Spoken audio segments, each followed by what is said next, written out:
I don't know, I'm an emeritus professor, retired some years ago, and I've been involved in spiritual pursuits for just about most of my life. I was raised in the Catholic faith, and then after some time, I came across the first, I guess, I don't know, I came across some scripture in graduate school and got very interested in Eastern philosophy and religion. And from there, just gradually began to read and study and so on. And at some point, I became a devotee of Paramahansa Yogananda and joined the Self-Realization Fellowship organization and was initiated into the Kriya Yoga with Yogananda. And then I started to come across Sathya Sai Baba. During all that time and prior to that time, I had been reading widely across the different faiths and studying the scriptures primarily in great detail. And went on to continue teaching. I lived in Kenya for a while. I traveled to India over the years about 16 times. My first trip was in 1980. I visited various places around India. And then after that, I settled into going to Prashantaniliam, which is the ashram of Sathya Sai Baba, who some of you may know, teaches the unity of faiths and the Vedic traditions and so on. So anyway, I had mentioned earlier to Michelle that I actually spoke at Crotona in 2010. And it's nice, 10 years later, I'm back again. So it's nice to see all of you here, and I will begin now. I prepared a PowerPoint, which I think will make the presentation easier, and also what I present will be easier to receive. I don't know your backgrounds. I assume that you have plenty, because I know the basic philosophy of Theosophy. I've read, Madame Blavatsky, Alice Bailey. I saw Krishnamurti give a talk in Miners Oaks many years ago. And so I'm just going to go with an introduction and overview of the philosophy and then proceed to practices, emphasizing practices for the most part. So some of this you may already know, and so I'm not going to take a lot of time with the philosophical aspects, because I assume that, Theosophy resonates to the same basic philosophy. So let me just share my screen and get going.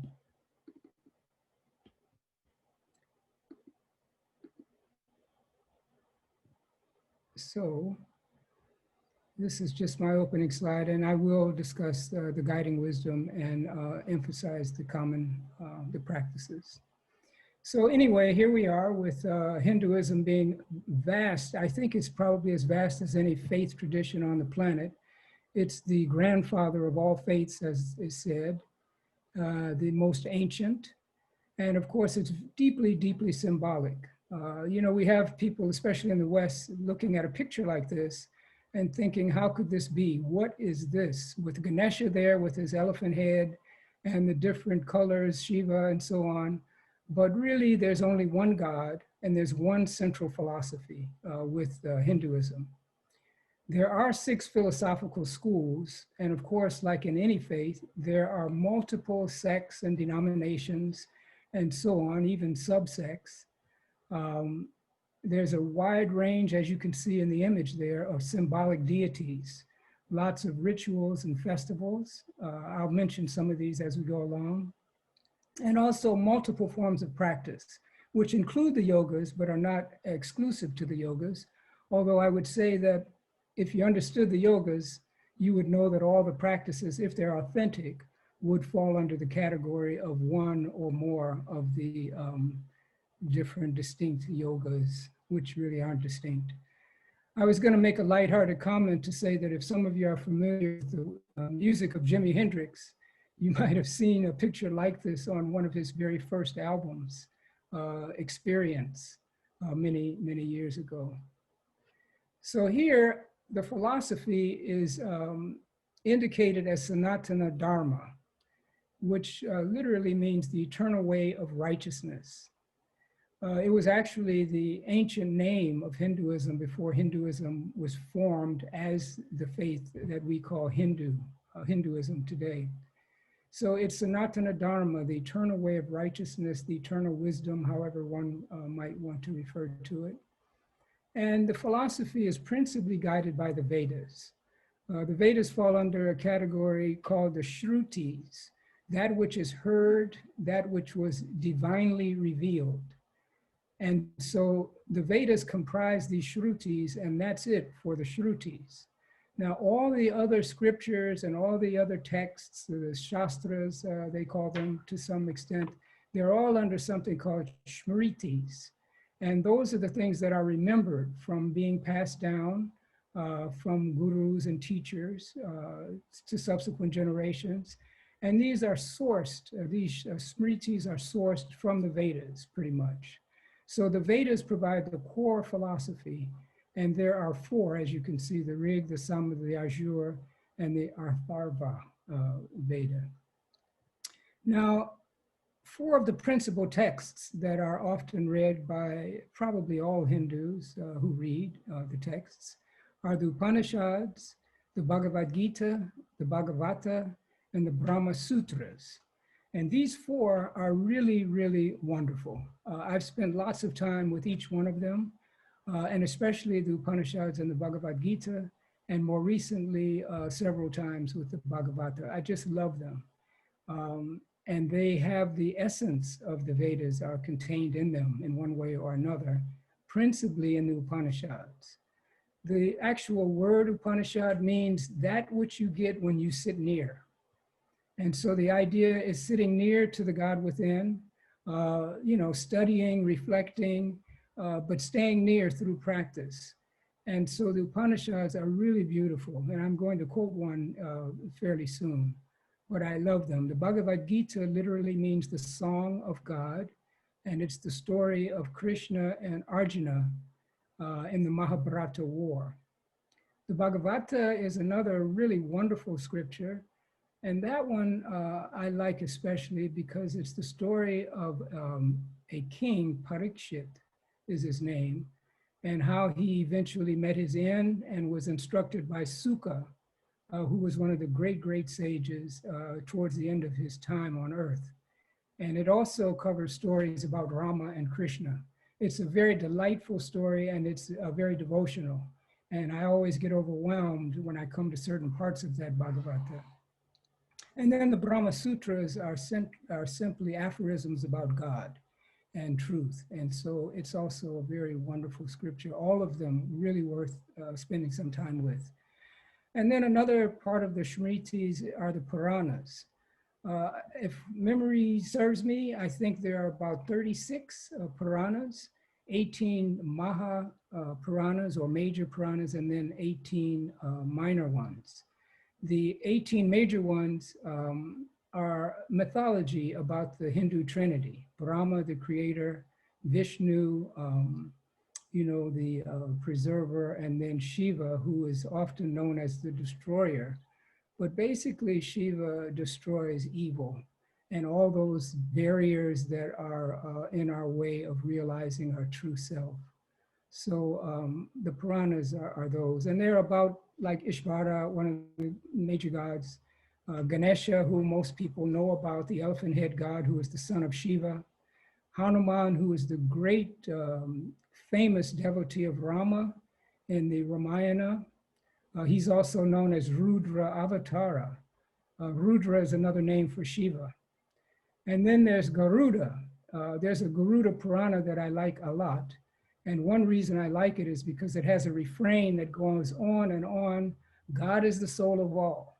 You'll never get anywhere unless you realize that God is the soul of all. And there's no mixing or mincing with regard to this teaching. God is the soul of all, not God can become the soul of all, or God could be the soul of all. It's God is the soul of all. And so that is the Advaitic teaching that is central to the Vedas, the Advaitic or non-dual teaching. And then there's the Ithashtas, which are just simply the two major epics in the Hindu tradition. And those two you may be familiar with, you may have read them or at least heard of them. And they are the Ramayana and the Mahabharata. And of course, the Ramayana is the story of Rama, and the Mahabharata is essentially the story of Krishna. And the Mahabharata war where Krishna drove the chariot for the main guy who was Arjuna, who actually represents humankind, and Krishna represents God, of course, is God. So just to sum up a few things quickly with regard to the Vedas, which I think is very important. And that's why I'm taking a little time with the philosophy, because I think the philosophy must be understood to some degree before one engages in practice. Even there's an old common thing that's pretty secular, but it's theory without practice is pointless, and practice without theory is blind. So it's important for us to really, in any real authentic or serious practice, it's always important for us to be grounded in the philosophy, I believe. And so across the Vedas, there are 4 Mahavakyas or great teachings. And these are, in Sanskrit, they're there, Prajnanam Brahma, God is supreme wisdom, God is pure consciousness. Ayam Atma Brahma, Atma and Brahma are one. The 3rd Mahavakya, Aham Brahmasmi, I am God. And the 4th, Tattvam Asi, that thou art. So essentially, they all affirm the non-dual truth, that not only is God omnipresent and is everything that exists, but we are too, because we are part of that omnipresence. And the goal essentially is to learn the great I am. Is interesting, this I am. So much could be said about that. But essentially it says, that I am that which is, I am God, I am God. And I will emphasize that point a little bit later.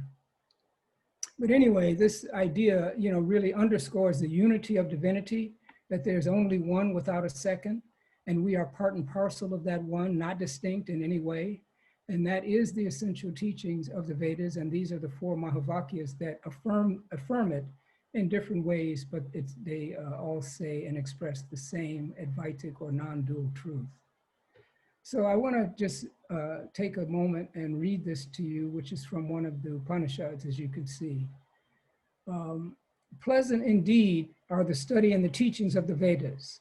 He who engages in these things attains to concentration and is no longer a slave to his passions. Devout, self-controlled, disciplined in spirit, he rises to fame and is a blessing to humankind. So, let your conduct be marked by right action, including study and teachings of the scriptures, by truthfulness in word, deed, and thought, by self-denial and the practice of austerity, by poise and self-control, by performance of the everyday duties of life with a cheerful heart and an unattached mind. Speak the truth, do your duty.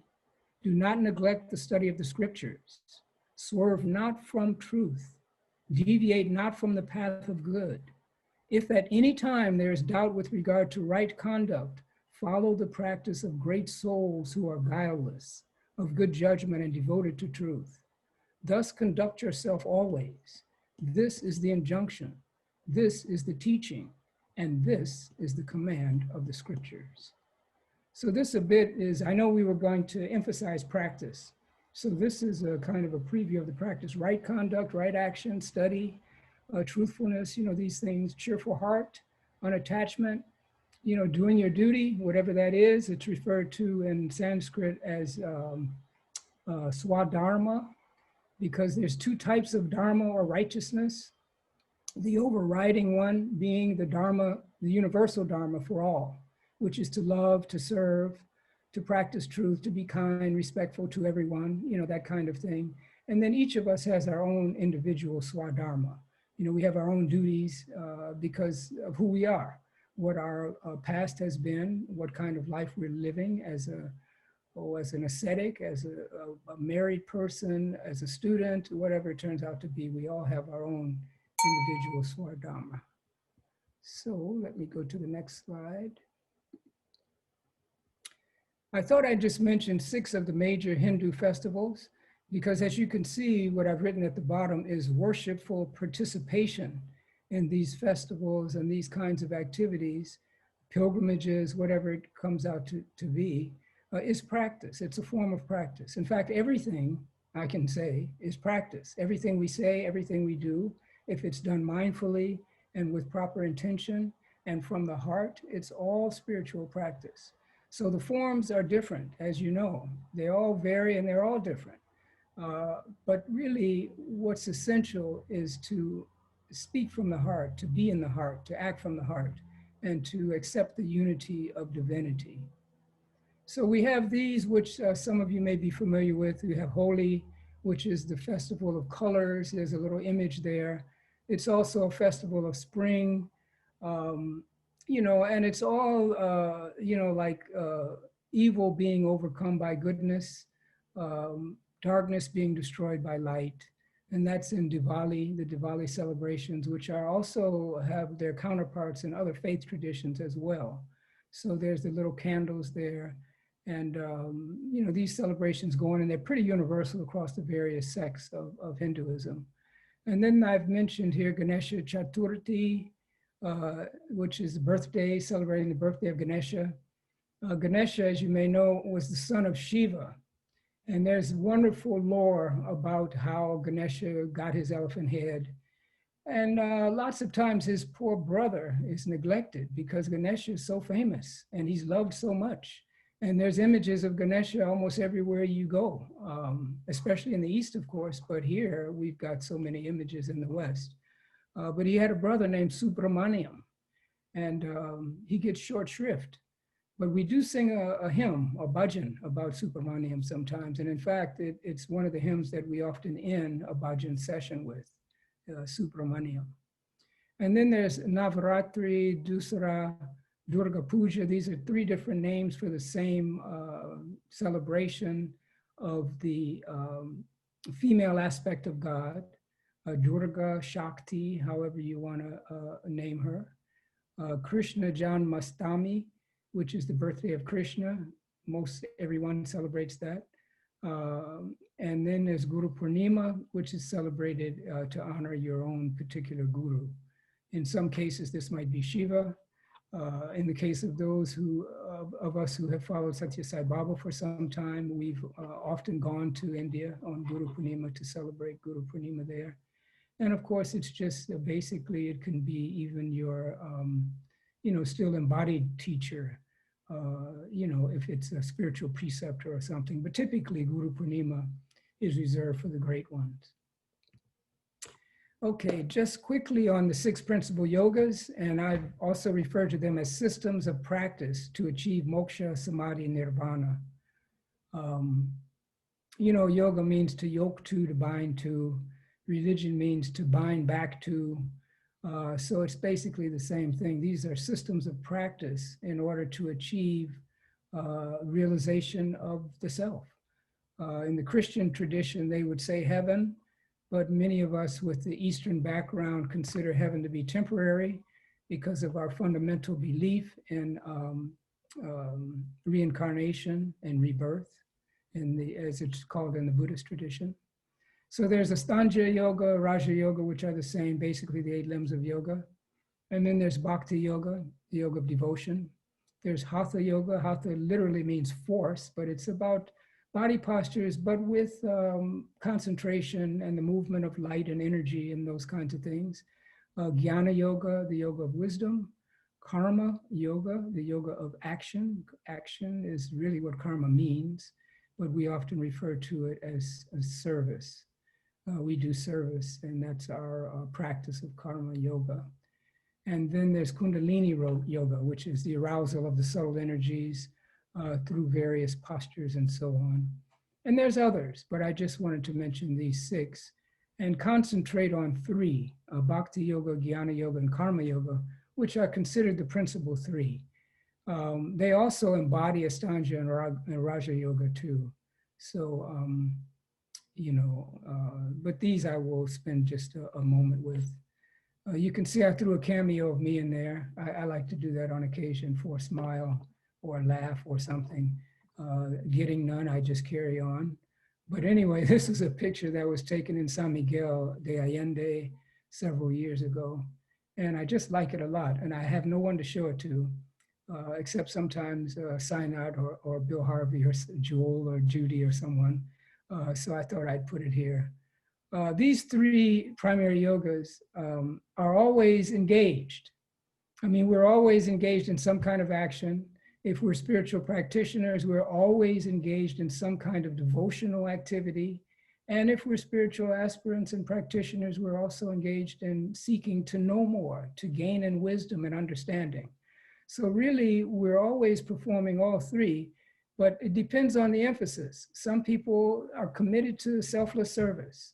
And so you might consider that they're practicing karma yoga. Others are really steeped, they're old like me, and they may sit home and read the scriptures and meditate and spend a lot of time trying to gain in wisdom and really try to understand. So if we emphasize jnana yoga, the yoga of wisdom, we're really seeking to experience what the four Mahavakyas have expressed. You and God are one. I and God are one. There's only the one reality. And I can know that intellectually, accept it intellectually like I have years and years ago. But the deal is, of course, to experience it. So the essential practice then would be to gain in concentration, move it from concentration to, could you tell to mute herself? Oh, she's got it. And then from contemplation, we move on to meditation. These are typically the three stages. We concentrate, and usually it's around saguna, as it's referred to, a form. If in the Christian tradition, it may be Jesus. In the Islamic tradition, there's no one because they don't like to engage with form. Buddha in the Buddhist tradition. And then when you're not able to see the form, then you contemplate on what you've seen. You establish it in the heart. And then you carry on with the contemplation for a while. And after some time, you engage, in actual meditation. And it's often said that hardly anyone meditates, because the mind is such a monkey. And it's always running back and forth, jumping from tree to tree. In an instant, a millisecond, you're on to another thought. And so meditation is not easy, but we work at it. We try. And we try through concentration and contemplation. And eventually with practice, we can move into meditation. And then I wanted, among these two, jnana, the yoga of wisdom, and then karma yoga, the yoga of action, I wanted to emphasize these two. You can see a lovely picture that I came across some years ago, and I kept it because it communicates so well the yoga, karma yoga. Seeks purity of heart, the experience of oneness through action, the fact of unity. We're all one, and we have this diversity that we see, in gender and all kinds of things. I don't even need to go name it. Why bother? But we see so much diversity, and our effort really in serving others is we're serving the God in others, the Atma, the God that resides within the heart of all. So that's what we're serving, if we can keep that in mind when we do service. And ultimately, it's what's referred to as nishkarma karma, not just karma, not just action, but selfless action, where you put the ego aside. I'm serving, the God in me is serving the God in you, and that kind of idea. And so that's a progressive process. And as it's been taught, we can get to our self-realization through all these branches of yoga when they come to their height. So any path is only a path. And as long as there's love there, and as long as there's good intention there, and there's selflessness, and an attempt to realize the divinity in all, everywhere, the omnipresence, then we're doing okay. So now, Bhakti Yoga, I'm emphasizing a bit because they say that, this is the best practice for these times. We go through these cycles, which are referred to as yugas. And we're in the most critical, most difficult yuga right now called the Kali Yuga, which is winding down. But it's really very tough, as you know, if you're living on the planet in 2020. You can see what's happening to the environment. You see what's happening to people all over the place, being persecuted, royally by all kinds of evil means, and it's just terrible. So the great ones like Ramana Maharshi, Ramakrishna Paramahansa, Vivekananda, so many others, Sathya Sai Baba, have said that bhakti yoga is the easiest and the best for these times, and that we should engage in the various forms of devotional practice, and they will inspire us to move on and to shed those things that are keeping us from realizing our true selves.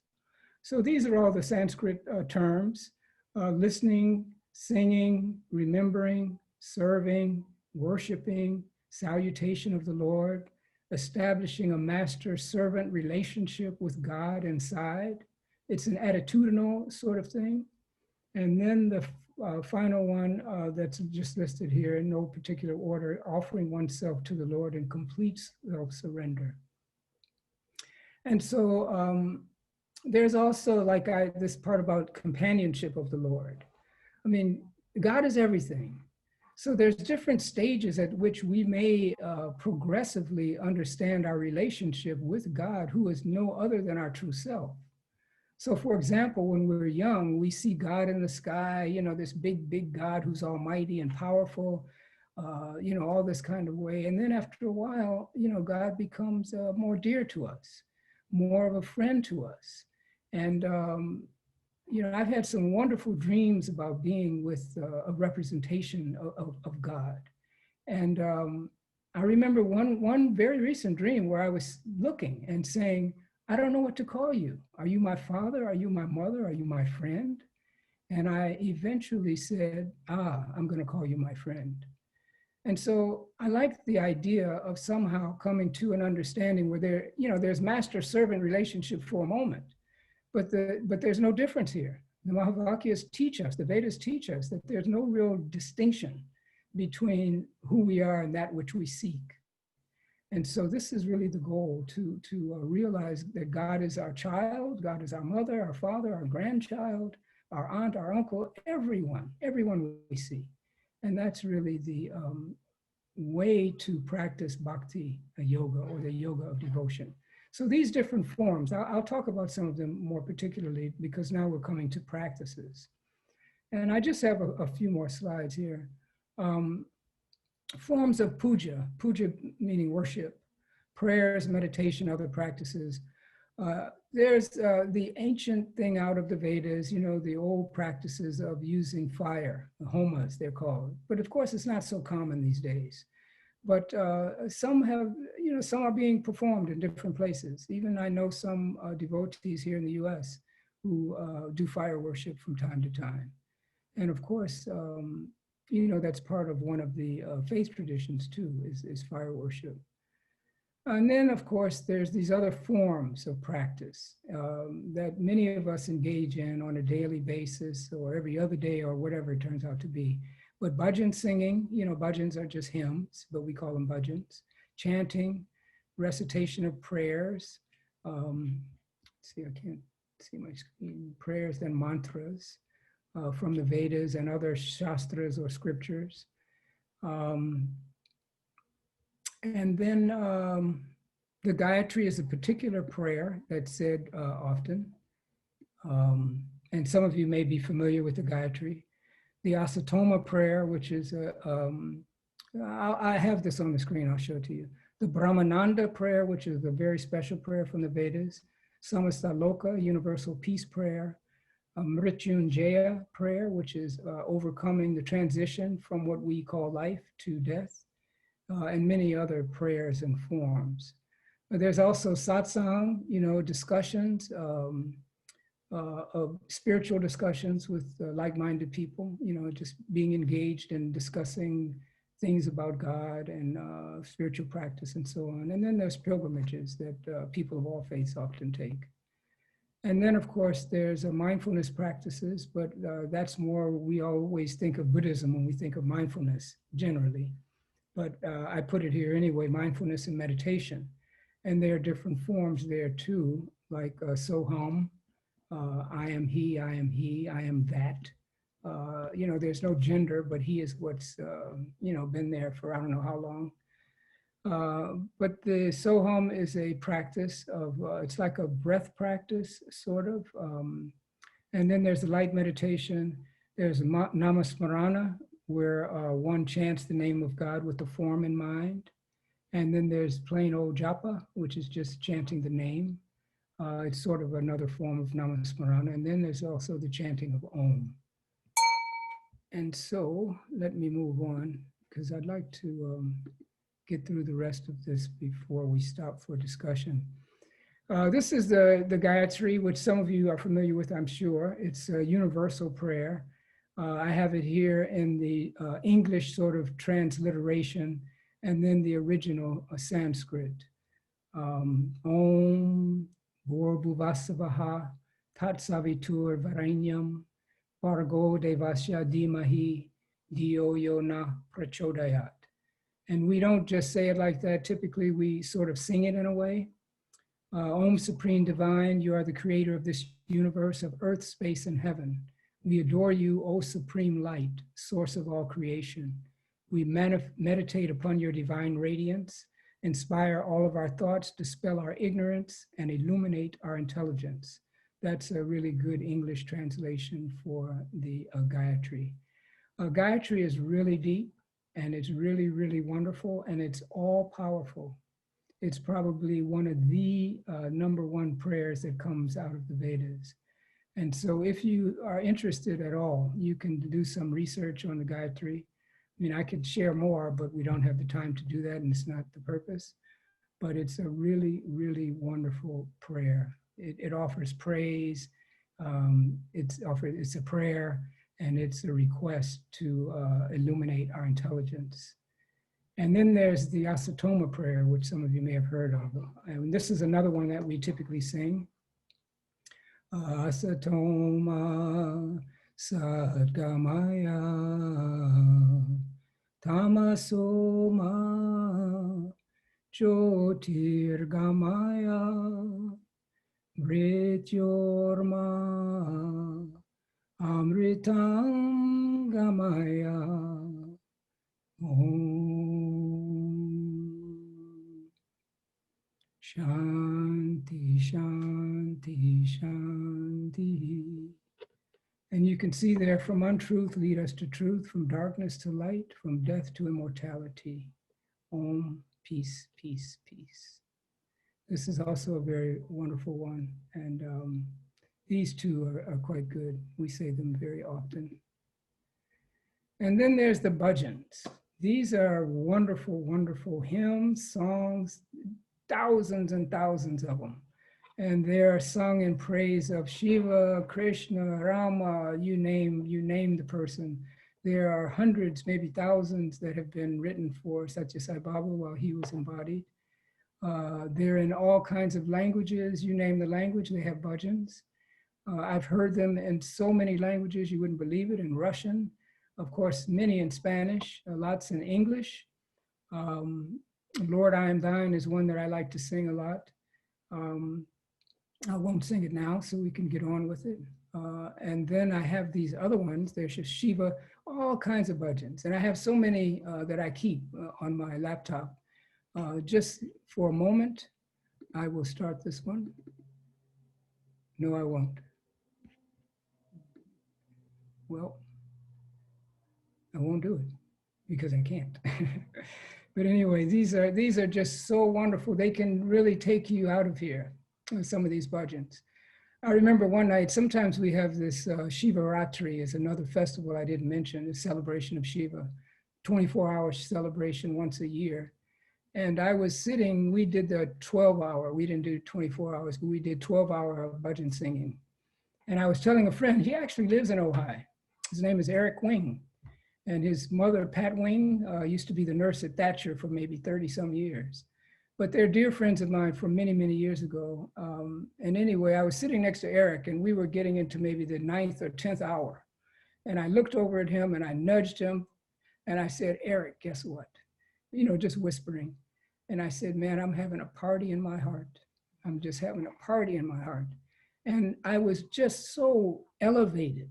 It was just unbelievable. You know, these things are indescribable.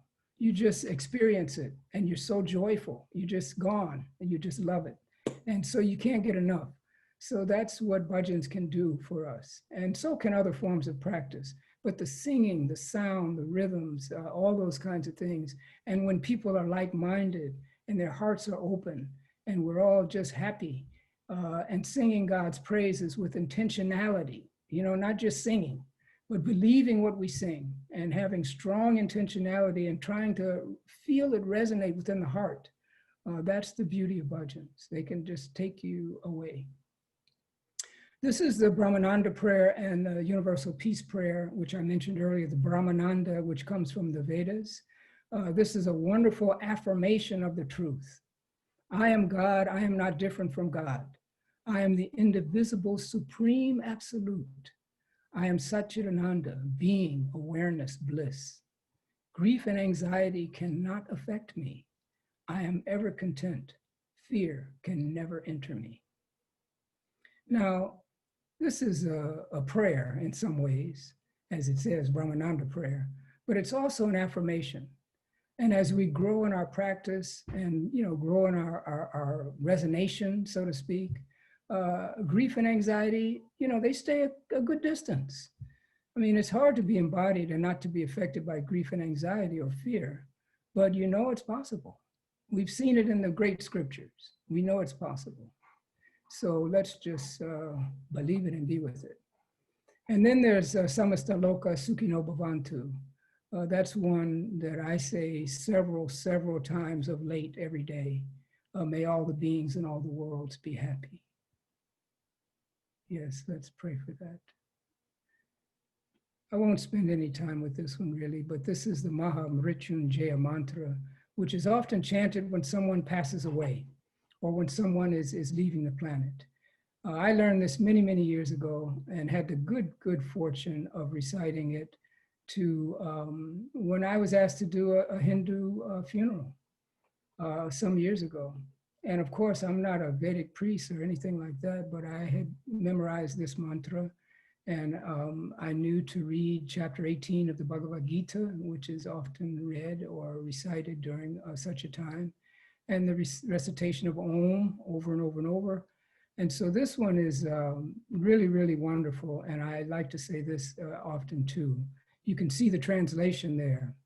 Om Trayambakam Yajamahe Suganhim Pushti Verdanam Urva Rukamiva Bandhanam Mrityur Mukshya Mamritat. So it's a prayer to Shiva, to remove all the problems and attachments and things like that. And there is a brother Subramaniam standing tall, right beneath Shiva.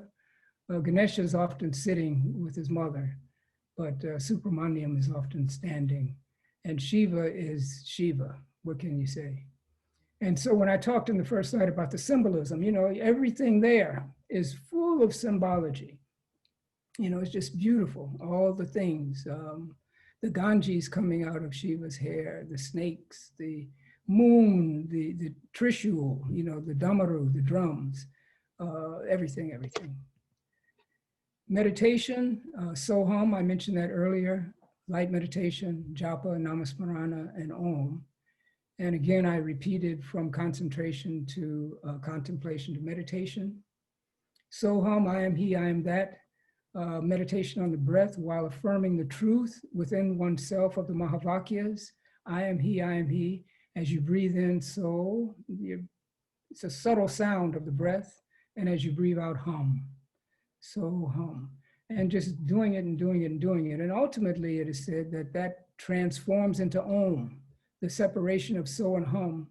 Ultimately, through progress, you just are led to do Om rather than so hum, because you begin to realize the oneness. The light meditation is on the omnipresent light that is God via an extension from within. So there's a practice where we look at the flame or we imagine a flame and we move it in, maybe through our forehead and let it move down into our heart, or we move it directly into our heart. And then it expands through all the limbs and all aspects of our physical form, and then out to encompass the immediate space, and then all the way out to the state, the nation, the world, the globe, the solar system, the entire universe, and all you see is light, and you are that light, and all is in that light, and you are that light, you know. So that light meditation, there's a lot to a lot of these things that I'm speaking with you about, but that's good enough for our purposes. And then the repetition of the divine name with or without an image of the associated form. Japa, typically, I can be corrected, but it's just a name mainly. But it's hard to chant a name without considering the form. So it's better to refer to it as namasmarana. So there's the repetition of the name, but also with the form in mind. And so eventually, and this is called saguna, you know, with form. And so lots of people, they need that. We need that. We're embodied beings, and we're used to seeing some form. So it helps us to develop our concentration if we focus on a form. But as we grow in practice and understanding, we realize that forms are temporary. They come and they go. And it's what's embodied in the form that makes all the difference. So this namasmarana will take you right to the edge. And then there'll be a time, which I hope to experience myself tomorrow, or maybe tonight. But it's unlikely, but who knows? That this will get to the stage of nirguna, which is without form. And so you realize the formless and carry on. And then the chanting of Om, that's done often. Om is really Amen in the Christian tradition, though most don't know it, and Amin in the Islamic tradition. Om is deep and it's everything because it's the sound of creation. Often it's chanted 21 times, and that has to do with the various aspects of the human form, the senses, the indriyas, they call them, the outer senses, the inner senses, the various sheaths and the pranas and all these various things add up to 20. There's 5 each of those. And I can't go into all the detail now, but then those comprise the 20. And once those are in hand, so to speak, you do it one more time and then you realize the true self. So all these other things are attributes. These, you're chanting to realize yourself beyond the entrapment of the form and all those aspects of the physical form, the subtle form, all that. And so sometimes you'll just listen to Om within, hear the subtle sound within, and other times you chant it 21 times or 3 times at the end of prayers. Before prayers, we often begin with Om and then pray, and then end with Om and 3 Shantis to assure peace. And then this is a cute little monk that I saw and I liked and I kept. You should sit in meditation for 20 minutes a day, unless you don't have time, and then you should sit for an hour, you know, which is really wonderful. Look at this little guy's face. He's quite serious, and I like him. I like him a lot. I wish I could meet him or even be him. It wouldn't be bad. So anyway, I'd just like to give this summary injunction that I learned from Sathya Sai Baba. Through study, reflection, steady practice, no matter the faith, we should increasingly position ourselves through practice, whatever practice we decide resonates for us, whatever tradition, whatever it is, as long as it's authentic and sincere and it's done from the heart with love and high intention. The 8 words that sum up all the Vedas and all the scriptures of every faith tradition: love all, serve all, help ever, hurt never.